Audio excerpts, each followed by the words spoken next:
Welcome to your hour of miracle. चमत्कार की घड़ी में आपका स्वागत है। The Lord is our light and our salvation. हमारा प्रभु हमारा प्रकाश और हमारा उद्धार है। Whom shall I fear? हम किससे डरें? The Lord is the strength of our life. परमेश्वर हमारे जीवन का एक सामर्थ्य है। Of whom shall we be afraid? हम किससे डरें?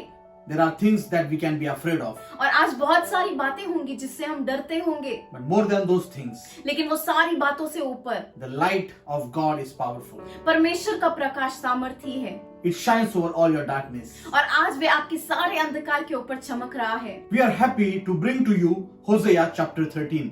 और आज हमें खुशी है कि हम होशे के 13 अध्याय को आपके साथ बांट सकते हैं। Again we see God is complaining about his people. हम देख सकते हैं कि परमेश्वर फिर से अपने लोगों के ऊपर एक दोष लगा रहा है। Time and time again God has proved himself faithful.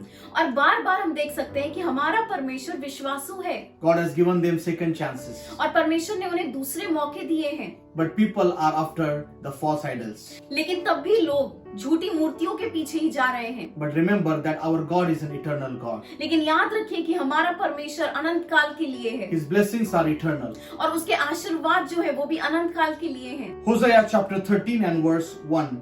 When Ephraim spake, there was trembling, there was power.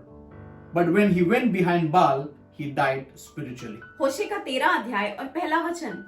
जब एफ्राइम बोलता था तब लोग कांपते थे और वह इज़राइल में बड़ा था, परंतु जब वह बाल के कारण दोषी हो गया तब वह मर गया। So here in this verse we see the condition of Ephraim और यहाँ पर हम इफ्राइम की स्थिति देख सकते हैं or the children of Israel. या हम इज़राइल के लोगों की स्थिति देख सकते हैं। Here God is reminding them of their past glory. और यहाँ पर परमेश्वर उनको पुरानी महिमा के बारे में याद दिला रहा है। God is showing them about what they used to be. और परमेश्वर उनको दिखा रहा है कि वो कैसे पहले थे। There was time when Ephraim used to speak and everything used to tremble. और एक ऐसा समय था कि जब एफ्राइम बोलता था सब कुछ कांपता था। There was mighty power in his words and action. और उसके शब्दों में महान सामर्थ था। As long as he was with God, और जब तक कि वे परमेश्वर के साथ था, connected with God, जब तक कि परमेश्वर के साथ जुड़ा था, going behind God, जब परमेश्वर के पीछे जा रहा था, we know that mighty warriors came through the tribe of Ephraim. और हम देख सकते हैं कि इफ्राइम से महायोद्धा निकले हैं। We know that Joshua was from Ephraim. हमें पता है कि यहोशुआ भी इफ्राइम से था God used Joshua mightily. और परमेश्वर ने यहोशुआ को महान तरीके से इस्तेमाल किया That was a glorious time. और वे महान समय था। But now God is telling them about their present situation. लेकिन परमेश्वर उनको आज की स्थिति के बारे में बता रहा है। Now Ephraim goes behind Baal. और अभी तो इफ्राइम बाल के पीछे जा रहा है। He is not connected with God. अभी वह परमेश्वर से जुड़ा हुआ नहीं है And that's why there is no power. और इस कारण से उसके जीवन में सामर्थ नहीं है There is nothing that glorifies God. और उसके जीवन में कुछ भी ऐसा नहीं है जिससे परमेश्वर की महिमा हो। So today God also wants you to look in your heart. और आज परमेश्वर चाहता है कि आप अपने दिलों में देखें। Many of you that are listening to this sermon, और आज बहुत सारे लोग जो इस संदेश को सुन रहे हैं, you can also remember about your glorious days और आप भी अपने ऐसे महिमा के दिनों को याद कर सकते हैं when you were on fire for God, जब आप परमेश्वर के लिए अग्नि से भरे हुए थे when you were full of passion and zeal for the work of God, और जब आप परमेश्वर के कार्यों के लिए जोश से भरे हुए थे, when God was using you mightily, जब परमेश्वर आपको महान तरीके से इस्तेमाल कर रहा था, when you used to pray something used to happen, और जब आप प्रार्थना करते थे कुछ तो होता ही था, when you used to worship something used to happen, और जब आप आराधना करते थे उस समय कुछ कार्य होते थे। because you were connected with God, क्यों? क्योंकि आप परमेश्वर से जुड़े हुए थे। because you were seeking God. क्यों? क्योंकि आप परमेश्वर की खोज कर रहे थे। But today, like Ephraim, you have left God. लेकिन आज शायद एफ्राइम के जैसा आपने परमेश्वर को छोड़ दिया है। This verse tells us that Ephraim went behind Baal, और ये वचन हमें कहता है कि इफ्राइम बाल के पीछे गया है, was a false idol. जो एक झूठी ऐसी मूर्ति था He was offering false prosperity. और वह ऐसा झूठी बरबराहट दे रहा था। You see, today there is a prosperity gospel. और आज हम देख सकते हैं कि समृद्धि का सुसमाचार फैलाया जा रहा है। Everyone wants to become rich. सब लोग अमीर बनना चाहते हैं। So we can see the condition of Ephraim today. और हम इफ्राइम की स्थिति देख सकते हैं। As long as he was running behind God, और जब तक कि वे परमेश्वर के पीछे जा रहा था, he was loving God, वे परमेश्वर से प्रेम कर रहा था, there was power and authority. उसके जीवन में सामर्थ था, एक अधिकार था, His speech was very powerful. उसके बोलने में सामर्थ था, It says that when he spoke, everything trembled. और वचन कहता है कि जब वे बोलता था तो सब लोग कांपते थे, But now, after going behind Baal, लेकिन अब जब वे बाल के पीछे चला गया है, he died spiritually. वे आत्मिक रीति से मर गया है। Oh, brothers and sisters, God has given us power in our mouth. भाई और बहन, परमेश्वर ने हमारे मुख के अंदर सामर्थ दिया है। Bible says there is life and death in our tongue. और वचन ऐसा कहता है कि हमारे मुख में जीवन और मृत्यु है, There is creative power in our mouth. और हमारे मुंह में एक अनोखे तरीके का सामर्थ है। Our mouth can be used for the glory of God. और आज हमारा मुख परमेश्वर की महिमा के लिए इस्तेमाल हो सकता है, But you need to have that authority and power. लेकिन आपको उस अधिकार और सामर्थ की जरूरत है। You need to have that anointing from the Holy One. और आज आपको पवित्र आत्मा के अभिषेक की जरूरत है, And for that you need to be connected with God. और इसलिए आपको परमेश्वर से जुड़े रहना होगा, You need to have intimacy with God. और आपको परमेश्वर के साथ एक नजदीकी रिश्ता रखना होगा। But Ephraim was going behind Baal, लेकिन इफ्राइम तो बाल के पीछे जा रहा था, who was offering them temporary prosperity. जो उनको क्षण भर के आनंद दे रहा था। Today many are going behind this material prosperity. और आज लोग ऐसे जगिक बातों के पीछे जा रहे हैं, There is so-called prosperity gospel. और आज समृद्धि का सुसमाचार है। We all want to be prosperous. हम सभी लोग समृद्धि चाहते हैं, Matter of fact, it is the will of God for us to be prosperous. और हाँ, ये तो परमेश्वर की इच्छा है कि हमारा जीवन समृद्धि से भर जाए, Not only financially but spiritually as well. सिर्फ आर्थिक तरीके से नहीं, लेकिन आत्मिक तरीके से भी। So we need to go behind God. और आज हमें परमेश्वर के पीछे जाना है। There is only one gospel, सिर्फ एक सुसमाचार है, and that is about the death and the resurrection of our Lord Jesus Christ. और वह है परमेश्वर की मृत्यु और परमेश्वर के पुनरुत्थान के बारे में। That gospel can change your life. और आज वो सुसमाचार आपके जीवन को बदल सकता है, It can heal you, वो आपको चंगाई दे सकता है, deliver you, वो आपको छुटकारा दिला सकता है, and it can bless your life. और वह आपके जीवन को आशीर्वादों से भर सकता है। So get back to God. और आज परमेश्वर के पास वापस जाइए। In Hosea chapter 13 and verse 2 we see, और होशे के 13 अध्याय और दूसरे वचन में भी हम देख सकते हैं, now they are sinning more and more. अब वे और भी ज्यादा पाप करने लगे हैं, Now they are not satisfied with Baal alone.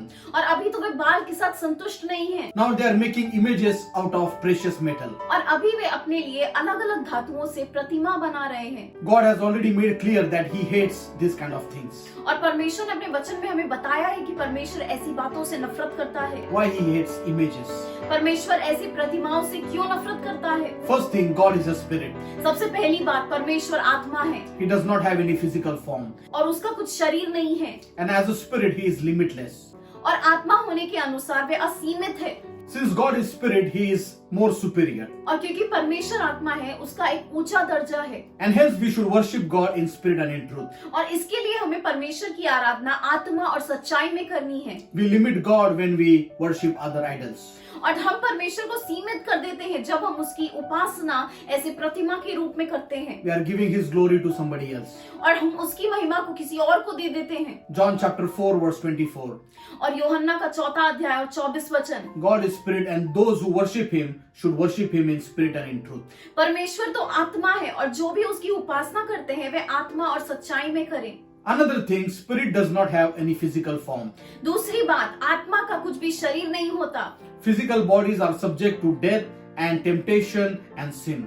शरीर की तो मृत्यु हो सकती है, वे अलग अलग पाप में गिर सकता है, वे अलग अलग परीक्षाओं में जा सकता है। Another thing, spirit is invisible. दूसरी बात, आत्मा को देखा नहीं जा सकता। God is so much glorious. परमेश्वर महान महिमा में है, Is holy, holy, holy God. वे पवित्र पवित्र पवित्र परमेश्वर है, And our human eyes cannot see Him. और हमारी शारीरिक आंखें उसे देख नहीं सकती। Many times He revealed Himself in the form of fire. और अनेक बार उसने अपने दर्शन को अग्नि के रूप में दिया है। Oh, many wanted to see God, अनेक लोग परमेश्वर को देखना चाहते थे, but He is so glorious. लेकिन वो तो महिमा से भरा हुआ है। The spirit is invisible, तो आत्मा को हम नहीं देख सकते, वे अदृश्य है, but we can feel it. लेकिन हम उसको एहसास कर सकते हैं। And that's why God doesn't want us to limit Him. और इसके लिए परमेश्वर चाहता है कि हम उसे सीमित न करने पाए। 1 Timothy 1:17. Now to the King eternal, immortal, invisible, the only God, be honor and glory forever and ever. Amen. पहला तीमुथियुस का 1 अध्याय और 17 वचन, अब सनातन राजा अर्थात अविनाशी, अनदेखे, अद्वितीय परमेश्वर का आदर और महिमा सदा सर्वदा होती रहे। आमीन। So here we see some characteristics of God, और यहाँ पर हम परमेश्वर की कुछ खूबियां देख सकते हैं, especially the characteristic of invisible. और यहाँ पर अदृश्य होने की खूबी बताई गई है। Paul says He is our King.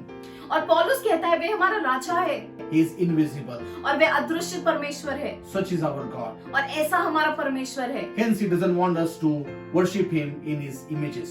और इसके लिए परमेश्वर नहीं चाहता कि हम उसकी उपासना प्रतिमा के रूप में करें, That's why we need to worship Him in spirit. और इसके लिए हमें उसकी उपासना आत्मा में करनी है। Another thing God hates images is because He is a jealous God. अगली बात, परमेश्वर आखिर प्रतिमाओं से क्यों नफरत करता है? इसलिए क्योंकि वह तो जलन करने वाला परमेश्वर है। Exodus chapter 20 and verse 5. For I, the Lord your God, am a jealous God. निर्गम का 20वां अध्याय और 5वां वचन, मैं तेरा परमेश्वर यहोवा जलन रखने वाला परमेश्वर हूँ। God reveals Himself in a form of a relationship और परमेश्वर अपने आप को एक रिश्ते के रूप में प्रकट करता है, where He is a loving husband जहाँ पर वह प्रेमी एक ऐसा पति है, and we as His people are His loving bride. और हम उसके लोग परमेश्वर की एक वधू हैं। God is faithful, परमेश्वर विश्वासु है, but His people often are betraying Him. लेकिन उसके लोग बार बार उसे धोखा देते हैं, They are unfaithful, वे अविश्वासु हैं, just like our ordinary relationship. जैसे कि हमारे सामान्य रिश्तों में होता है। Maybe if you are in a relationship और अगर आज आपका रिश्ता है, and if you love that person dearly, और अगर आप उस व्यक्ति से बहुत ही ज्यादा प्रेम करते हैं, but if that person is unfaithful to you, लेकिन अगर वे व्यक्ति आपके साथ अविश्वासु है, you will feel jealousy. आपको सच में जलन होगी। The Bible tells us that God so loved the world, और परमेश्वर का वचन कहता है कि परमेश्वर ने जगत से बहुत प्रेम किया, so He died for you and me. और इसलिए वे आपके और मेरे लिए मर गया। And when we go behind somebody else, और जब हम किसी और के पीछे जाते हैं, oh, God is jealous God. परमेश्वर जलन करने वाला परमेश्वर है। So God is reminding His people और परमेश्वर अपने लोगों को याद दिला रहा है, that remember that you have a covenant with me. याद रखो कि तुम्हारी मेरे साथ एक वाचा है, If you are faithful to the covenant, और अगर तुम उस वाचा में विश्वासु रहोगे, I will be faithful to provide all your needs. और मैं भी उस समय विश्वासु रहूंगा तुम्हारी सारी जरूरतें पूरी करने के लिए। I will take care of you. मैं तुम्हारा ख्याल रखूंगा, I will give you crops. और मैं तुमको फसल दूंगा, I will give you rain. और मैं तुमको बारिश दूंगा, I will protect you from all your enemies. और मैं तुमको सारे दुश्मनों से तुम्हारी सुरक्षा करूंगा। But if you are not faithful, लेकिन अगर तुम विश्वासु नहीं, then you will fall in the hands of your enemies. और तब तुम अपने दुश्मनों के हाथ में गिर जाओगे, Sicknesses and plagues will surround you. और उस समय मरी और बीमारियां तुम्हारे इर्द गिर्द आएंगी। So today, let's go back to God. और भाई और बहन, चलिए हम परमेश्वर के पास वापस जाएं। When Ephraim used to speak, जब इफ्राइम बोलता था, there was trembling. उस समय लोग कांपते थे, God is going to restore you again. और परमेश्वर आपको फिर से पुनर्स्थापित करना चाहता है। He is going to anoint you. परमेश्वर फिर से आपको अभिषिक्त करना चाहता है। One more time when you begin to preach. और एक और बार जब आप प्रचार करने लगेंगे, One more time when you will pray. और एक और बार जब आप प्रार्थना करने लगेंगे, Oh, mighty anointing will be released. परमेश्वर का महान अभिषेक आपके जीवन से आएगा, Your prayers will shake the kingdoms of darkness. और आपकी प्रार्थना से फिर से शैतान का राज्य हिल जाएगा। Later God tells them that Israel, you have destroyed yourself. और बाद में परमेश्वर कहता है, इज़राइल तूने खुद का ही नाश कर लिया।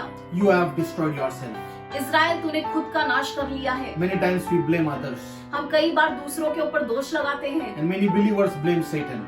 और अनेक विश्वासी शैतान के ऊपर दोष लगाते हैं। We know that he is working against us. हमें पता है कि वे तो हमारे विरुद्ध में कार्य कर रहा है, But many times we need to look in our own hearts. लेकिन अनेक बार हमें अपने खुद के दिल में देखना है। Adam blamed Eve.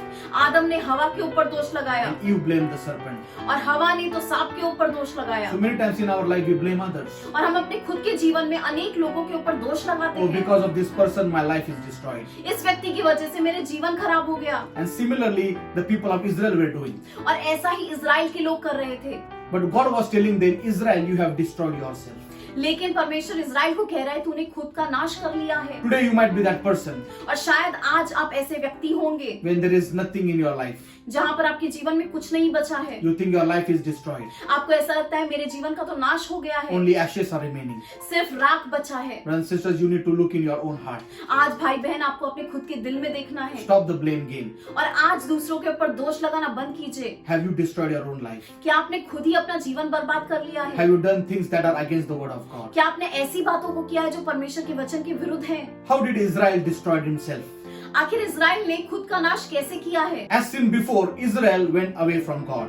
जैसे हमने पहले देखा है कि इज़राइल परमेश्वर से दूर चला गया है। They left the commandments of God. उन्होंने परमेश्वर की व्यवस्थाओं को छोड़ दिया है, They went behind temporal satisfaction. और वे क्षण भर के आनंद के पीछे चले गए हैं। Another thing, they took the things of God very lightly.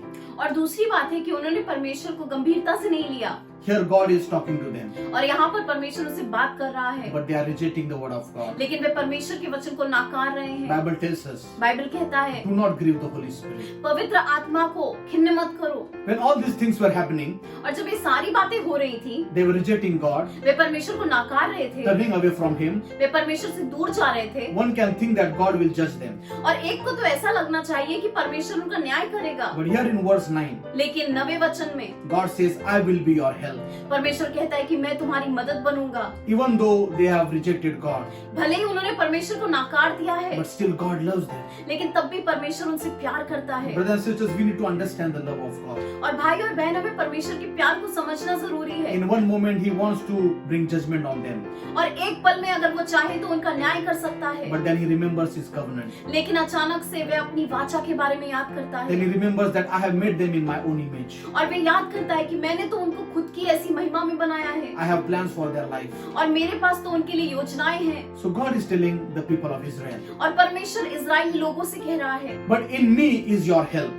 मुझ में तुम मदद पाओगे। If you need any help, अगर तुम्हें कुछ मदद चाहिए, you don't have to go to Assyria or Egypt. तुम्हें अशूरियों के पास या मिस्र के पास जाने की जरूरत नहीं है। I will be your help. मैं तुम्हारी मदद बनूंगा। Oh, God wants to help you today. और आज परमेश्वर आपकी मदद करना चाहता है, Oh, that is wonderful assurance. और ये कितना खूबसूरत सा भरोसा है। Even in verse 10, 10वें वचन में भी God says, I will be your king.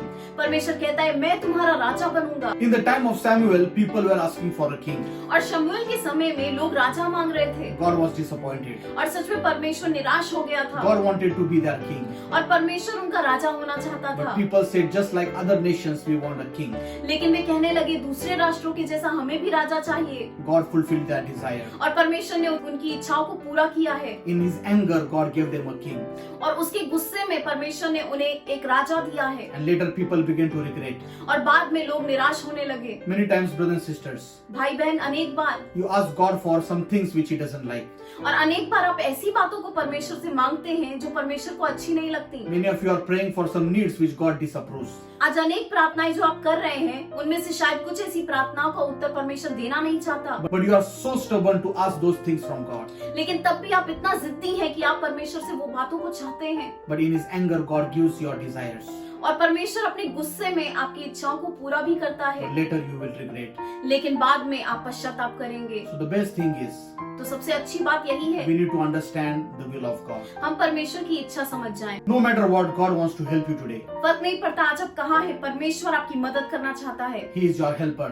वह आपका मददगार है। This word helper we see in Genesis chapter 2 and verse 18. ये मददगार जो शब्द है वो हम उत्पत्ति के 2 अध्याय और 18 वचन में देख सकते हैं। God gave helper to Adam. परमेश्वर ने आदम को एक मददगार दी है। God always kept a helper for His people. परमेश्वर ने हमेशा अपने लोगों के लिए एक मददगार रखा है। We as New Testament believers, हम नए नियम के विश्वासी होने के नाते we see in John chapter 14 and verse 26, but the helper, the Holy Spirit whom the Father will send in my name, He will teach you all things. यूहन्ना का 14 अध्याय और 26 वचन, परंतु सहायक अर्थात पवित्र आत्मा जिसे पिता मेरे नाम में भेजेगा, वह तुम्हें सब बातें सिखाएगा। So here we see that Jesus doesn't want to leave His people as orphans. और यहाँ पर हम देख सकते हैं कि यीशु मसीह उसके लोगों को एक अनाथ के जैसा नहीं छोड़ना चाहता। When Jesus was going, जब यीशु मसीह जा रहा था, His disciples became very disappointed. उस समय शिष्य बहुत ही ज्यादा निराश हो गए थे, Jesus understood them. और यीशु ये बात को समझ पाया, So He gave them an assurance that I am sending a helper. और इसके लिए वह उन्हें भरोसा देता है कि मैं तुम्हारे लिए एक मददगार भेजूंगा। The Greek word for helper is parakletos, और ग्रीक में अगर हम मददगार का शब्द देखें तो उसको पैराक्लिटोस कहा गया है, which means जिसका अर्थ होता है one who comes alongside to help you. जो हमारे साथ खड़ा होता है, हमारी मदद करता है। It also means intercessor, इसका अर्थ ये भी होता है कि जो मध्यस्थी करता है, also like an assistant. और एक सहायक के जैसा। Here we see the greatness of God. और यहाँ पर हम परमेश्वर की महानता को देख सकते हैं। Because of His love, उसके प्रेम के कारण He is taking a position of a helper. वे एक सहायक का पद ले रहा है। He helps you. वह आपकी मदद करता है, He helps us. वह हमारी मदद करता है। So today the Holy Spirit living inside of you is that helper. और आज जो पवित्र आत्मा जो आपके अंदर है, वह आपका मददगार है। So how does the Holy Spirit help us? पवित्र आत्मा हमारी कैसे मदद करता है? First thing is Holy Spirit convicts us of sin. सबसे पहली बात, पवित्र आत्मा हमें हमारे पापों का पश्चाताप कराता है Holy Spirit helps us to grow in maturity. और पवित्र आत्मा हमारी सहायता करता है ताकि हम परिपक्वता में बढ़ सके।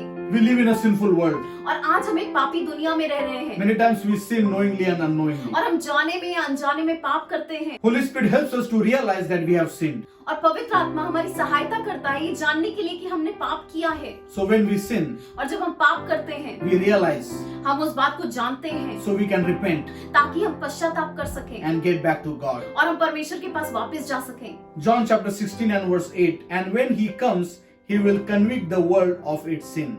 यूहन्ना का 16 अध्याय और 8वां वचन, और वे आकर संसार को पाप और धार्मिकता और न्याय के विषय में निरंतर करेगा। Second thing, Holy Spirit helps us to testify about Jesus. दूसरी बात, पवित्र आत्मा हमारी सहायता करता है ताकि हम यीशु के बारे में गवाही दे सकें। God wants us to be true witness, परमेश्वर तो चाहता है कि हम सच्चे गवाह बने, but it is not easy job. लेकिन ये बहुत ही ज्यादा आसान बात नहीं है। So Holy Spirit helps us to become that true witness. पवित्र आत्मा हमारी सहायता करता है ताकि हम सच्चे गवाह बन सकें। John chapter 15 and verse 26, when the helper comes whom I send to you from the Father, the Spirit of truth, who goes out from the Father, he will testify about me. यूहन्ना का 15 अध्याय और 26 वचन, परंतु जब वे सहायक आएगा जिसे मैं तुम्हारे पास पिता की ओर से भेजूंगा, अर्थात सत्य का आत्मा जो पिता की ओर से निकलता है, तो वे मेरी गवाही देगा। Holy Spirit helps you to testify about Jesus. पवित्र आत्मा हमारी सहायता करता है ताकि हम यीशु की गवाही दे सकें, He is called as the Spirit of truth, और वे तो सत्य की आत्मा कहलाता है, and that's why he helps you in testifying his truth. और इसके लिए वे अपने सत्य की गवाही देने के लिए आपकी सहायता करता है। Today you cannot give any excuses. और आज आप कुछ बहाने नहीं दे सकते, He has come to help you. वे आया है आपकी मदद करने के लिए। Thirdly, Holy Spirit is your teacher. तीसरी बात, पवित्र आत्मा आपका शिक्षक है, He will teach you about the things of God. वे आपको परमेश्वर की बातों के बारे में सिखाएगा, He will teach you spiritual things. और वे आपको आत्मिक बातें सिखाएगा, Especially he will teach you how to speak to people about God. और वे विशेष रूप से आपको ऐसी बातों को सिखाएगा कि आप परमेश्वर के बारे में कैसे बात कर सकते हैं। If sometimes you are in trouble, और जब आप मुश्किल में होंगे, he will give you right words to speak. वो आपको सही शब्दों को देगा, He will give you rhema words. वे आपको रहमा शब्दों को देगा, So he is your teacher. और वे आपका शिक्षक है। Number 4, Holy Spirit helps us in our prayer life. चौथी बात, पवित्र आत्मा हमारे प्रार्थना के जीवन में हमारी सहायता करता है। Romans chapter 8 verse 26. Likewise, the Spirit also helps us in our weaknesses, for we do not know what we should pray for as we ought, but the Spirit himself makes intercession for us with groanings which cannot be uttered. Romeo का 8वां अध्याय और 26 वचन, इसी रीति से आत्मा भी हमारी दुर्बलता में सहायता करता है, क्योंकि हम नहीं जानते कि प्रार्थना किस रीति से करना चाहिए, परंतु आत्मा आप ही ऐसे आहें भर भर कर जो बयान से बाहर है हमारे लिए विनती करता है। So here we see Holy Spirit helps us in our prayer life. और यहाँ पर हम देख सकते हैं कि पवित्र आत्मा हमारे प्रार्थना के जीवन में भी सहायता करता है। God has given us a wonderful weapon of prayer, और परमेश्वर ने हमें एक सुंदर सा हथियार दिया है प्रार्थना का, but we need to pray accurately. लेकिन हमें सही तरीके से प्रार्थना करनी है। We need to pray according to the will of God. हमें परमेश्वर की इच्छा के अनुसार प्रार्थना करनी So है। Holy Spirit helps us in our prayer life. और पवित्र आत्मा हमारी सहायता करता है प्रार्थना में, He gives us right words. वे हमें सही शब्दों को देता है, Holy Spirit gives us a prayer language. और पवित्र आत्मा हमें प्रार्थना की भाषा भी देता है। Paul says that it is called as praying in the Spirit. और पौलुस कहता है ये तो आत्मा में प्रार्थना करना है। So Holy Spirit helps us in our prayer life. और पवित्र आत्मा हमारी सहायता करता है प्रार्थना के जीवन में। Fifth thing, Holy Spirit guides us. पांचवी बात, पवित्र आत्मा हमारा मार्गदर्शन करता है। In this world we need guidance. इस दुनिया में हमें मार्गदर्शन की जरूरत है, Many of you today want to take many decisions और आज बहुत सारे लोग निर्णय लेना चाहते हैं regarding your life partner, आपके जीवन साथी के विषय में, regarding your job or your business, आपके व्यवसाय के बारे में, आपकी जॉब के बारे में, maybe your future. आपके भविष्य के बारे में। So Holy Spirit will guide you. और पवित्र आत्मा आपका मार्गदर्शन करेगा, So trust is guiding. और आज उसके मार्गदर्शन के ऊपर भरोसा कीजिए। Romans chapter 8 and verse 14 says, those who are led by the Spirit of God are called as sons of God. और रोमियो का 8वां अध्याय और 14 वचन कहता है कि जितने भी लोग पवित्र आत्मा के द्वारा चलते हैं वे तो परमेश्वर की संतान हैं। So if Holy Spirit is leading you और अगर आज पवित्र आत्मा आपको चला रहा है and guiding you, और आपका मार्गदर्शन कर रहा है you are His son and daughter. तो आज आप उसके बेटे और बेटी हैं। Lastly, Holy Spirit will tell you the things that are about to come.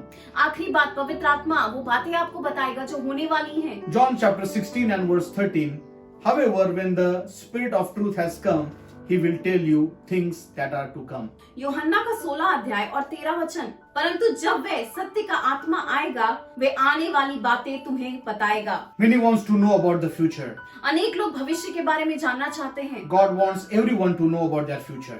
और परमेश्वर तो चाहता है कि सभी लोग अपने भविष्य के बारे में जानने पाएं। It is not only limited to prophets. और ये सिर्फ भविष्यवक्ताओं के लिए नहीं है। If you have the Spirit of God, आज अगर आपके पास पवित्र आत्मा है you can know your future. आप अपने भविष्य को जान सकते हैं। God can reveal it to you through dream or a vision. और परमेश्वर आज सपनों के द्वारा, दर्शन के द्वारा आपको दिखाना चाहता है, Through His word, उसके वचन के द्वारा through your inner knowing, और आपके अंदर से जानने के द्वारा you will know what to do. आपको पता चलेगा कि आपको क्या करना है। Hosea chapter 13 and verse 14. I will deliver this people from the power of the grave. I will redeem them from death. Where, O death, are your plagues? Where, O grave, is your destruction? I will have no compassion. होशे का 13 अध्याय और 14 वचन, मैं उसको अधलोक के वश से छुड़ा लूंगा और मृत्यु से उसको छुटकारा दूंगा।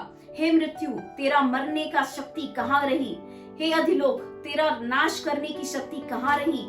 मैं फिर कभी नहीं पछताऊंगा। They were thinking that the enemy is going to kill them. और उनको ऐसा लग रहा था कि उनका दुश्मन उनको मार डालेगा। Very soon they are going to die जल्दी ही वे मरने वाले हैं because of all the plagues that were going around. क्योंकि इतनी सारी मरी जो उनके बीच में थी। Similar situation is happening today. और आज वैसी ही स्थिति आज हमारे बीच में है। Many people are living under the fear of death. और आज अनेक लोग मृत्यु के डर में जी रहे हैं। But what a wonderful assurance. लेकिन कितना खूबसूरत भरोसा है। God is telling His people, परमेश्वर अपने लोगों को कह रहा है, I will deliver my people from grave.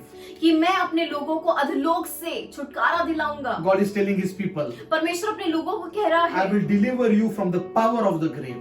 और मैं तुमको आज अधलोक के सामर्थ से छुटकारा दिलाऊंगा। Grave has power. और अधिलोक के पास तो एक सामर्थ है This is a very bad power. और ये बहुत ही ज्यादा खराब सामर्थ है। But our God has more power than the grave. लेकिन परमेश्वर का सामर्थ इस अधलोक के सामर्थ से भी ज्यादा है। God says, I will conquer that death. और परमेश्वर कहता है कि मैं इस अधलोक के ऊपर एक विजय प्राप्त करूंगा। But the greatest conqueror, Lord Jesus, conquered that death. लेकिन सबसे बड़ा सम्राट, सबसे ज्यादा महाविजयी तो आज हमारा यीशु मसीह है। If you are a believer, अगर आज आप विश्वासी हैं, filled with the power of the Holy Spirit, पवित्र आत्मा के सामर्थ से भरे हुए you हैं do not have to live under the fear of death. और आज आपको मृत्यु के सामर्थ के नीचे जीने की जरूरत नहीं है। Let's pray. प्रार्थना करेंगे। Heavenly Father, in the name of Jesus, स्वर्गीय पिता यीशु मसीह के नाम में, in the power of the Holy Spirit, पवित्र आत्मा के सामर्थ में, we thank you for your word. हम धन्यवाद करते हैं आपके वचन के लिए। Thank you for wonderful assurance that you are our helper. धन्यवाद एक भरोसे के लिए कि सिर्फ आप ही हमारे मददगार हैं। Lord, when there is nobody around, परमेश्वर जब हमारे आसपास कोई नहीं है, Lord, we have you with us. उस समय आप हमारे साथ हैं। Thank you, Holy Spirit, for being our helper. पवित्र आत्मा, हम आपका धन्यवाद करते हैं कि आप हमारे मददगार हैं। We give you all the control of our life. हम अपने पूरे जीवन का नियंत्रण आपको देते हैं। Lead us and guide us. हमें चलाइए, हमारा मार्गदर्शन कीजिए। Oh Lord, we also thank you for your assurance धन्यवाद आपके भरोसे के लिए that you have conquered the power of death, कि आपने मृत्यु के ऊपर सामर्थ प्राप्त किया है, conquered the power of grave. कि आपने अधलोक के ऊपर सामर्थ प्राप्त किया है। Lord, we are not fearful of death. और आज हमें मृत्यु का डर नहीं है। We are more than conquerors. आज हम महाविजयी हैं Greatest power in the world is with us. और आज दुनिया का सबसे बड़ा सामर्थ आज हमारे साथ है। Lord, bless your people today. आज अपने लोगों को आशीर्वादित We कीजिए paralyze the power of fear and death. और आज हम डर और ऐसे मृत्यु की आत्मा को आज हम धमकाते हैं। In Jesus' name, leave. यीशु के नाम में निकल जाने पाए People be delivered now. और आज लोगों को एक छुटकारा मिलने पाए Be free from fear. और आज डर से लोग आजादी पाने पाए You will live in this time और आप इस समय में जीवित रहेंगे and you will bring glory to the name of God. और आपके जीवन के द्वारा परमेश्वर को महिमा If मिलेगी। anybody is sick today, पिता, अगर आज कोई बीमार है, heal them right now. उनको चंगा कर दीजिए, Set them free. आज उन्हें आजाद कर दीजिए। Bless your people. आज आपके लोगों को आशीर्वादित कीजिए। In Jesus' name we pray. यीशु मसीह के नाम में हम प्रार्थना करते हैं। Amen. आमीन।